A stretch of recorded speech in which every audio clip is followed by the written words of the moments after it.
Bhavnagar marketing yard ખાતે ડુંગળીની આવકમાં થયો વધારો, ડુંગળીના તળિયાના ભાવે ખેડૂતોને રોડાવ્યા।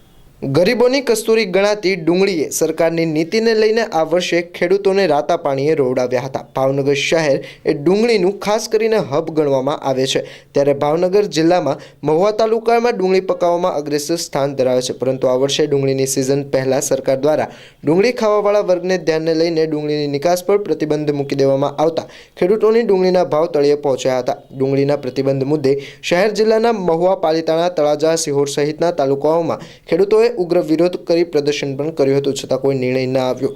ગત રાત્રિએ ભાવનગર શહેરના ચિત્રા વિસ્તારમાં આવેલા ફુલસર માર્કેટિંગ યાર્ડ ખાતે ડુંગળીની મબલક પ્રમાણમાં આવક થવા પામી હતી। ફુલસર માર્કેટિંગ યાર્ડ ખાતે ડુંગળી લાવવાની મંજૂરી આપવામાં આવતા રાતથી જ ખેડૂતોએ ડુંગળી ભરેલા વાહનોની કતારો લાગી હતી।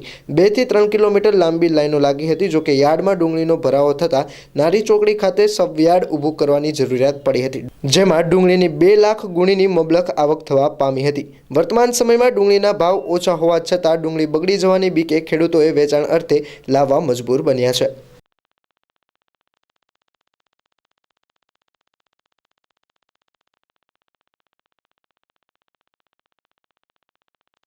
મારું નામ સોલંકી ભરતભાઈ ચિત્રભાઈ, ગામ મથાવડા, તાલુકો તળાજા, જિલ્લો ભાવનગર।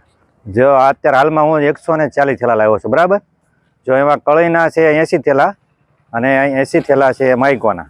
જો ભાવમાં ગણીએ તો જે દેશી જે ડુંગળી છે એ 100 થી માંડીને 170 રૂપિયા સુધી ભાવ છે, તો એમાં ભાવ પૂરતો મળ્યો નથી, બરાબર।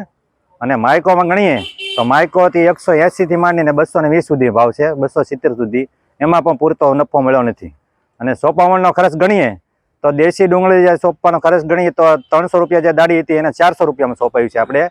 અને માઇકો તો એની કરતાં વધારે મોંઘું પડે, લીલા રોપમાં સોંપવાનો ખર્ચ વધારે આવે છે।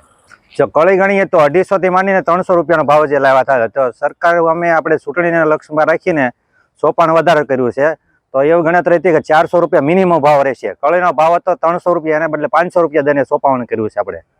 હાલ કેવો ભાવ મળે છે, તમારે શું માંગ? હાલમાં બસ જે ભાવ જોવે તે પૂરતો પ્રમાણમાં ભાવ મળ્યો નથી, બરાબર। એને કારણે જે સોપામણ ખર્ચ છે, નિંદામણ ખર્ચ છે, વાવેતર ખર્ચ છે, પછી બિયારણનો ખર્ચ ગણીએ ને તો એમાં કાંઈ 1 પણ રૂપિયાનો મળે એમ નથી, પૂરતું નુકસાન જ છે હાલમાં।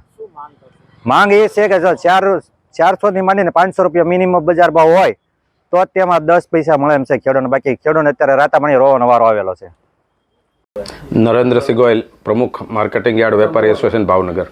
ભાવનગર માર્કેટિંગ યાર્ડ આમ તો ડુંગળીનું હબ કહેવાય, અને ગઈ રાત્રિની જે આવક છે એ આ સિઝનની રેકોર્ડ બ્રેક આવક કહી શકાય। અંદાજિત 2.5 લાખથી ઉપર થયેલા ભાવનગર માર્કેટિંગ યાર્ડમાં જૂનું યાર્ડ અને નારી ચોકડી જે સબયાર્ડ તરીકે જે છે એ બંને યાર્ડો થઈને 2.5 લાખ ઉપરની આવક ફક્ત આ ગઈ રાત્રિમાં ઉતરી છે।